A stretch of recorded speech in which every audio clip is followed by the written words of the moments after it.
in our camp there, so they said with the mothers there, we are going.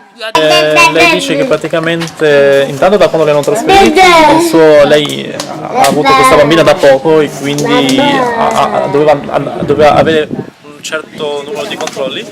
Dice che praticamente da quando è arrivata lì praticamente il bambino non ha mai visto il suo dottore, quindi lei dice che ha delle macchie sulla faccia e che non sa cosa sono, quindi non può andare dal dottore. Poi dice in più che a casa dove stanno sono in 7 persone, usano un solo bagno, usano un solo cucinino per cucinare e what other else?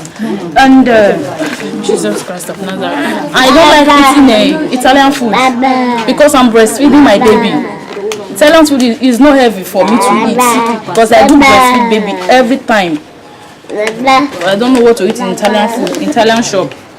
Lei dice, cioè io non riesco a mangiare il cibo italiano che vendono nei supermercati perché sto allattando e quindi ci vogliono loro cibo, sono traduzioni e quindi per l'allattamento loro hanno delle convenzioni loro e quindi lei non riesce a comprare dal supermercato. And they should be giving us money to buy food ourselves, whatever we want, we buy it ourselves. That's what we want. We don't need card again.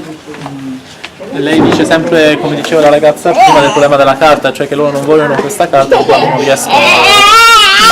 Ma scusa, ma qui prima come funzionava? Avevano il vitto e alloggio?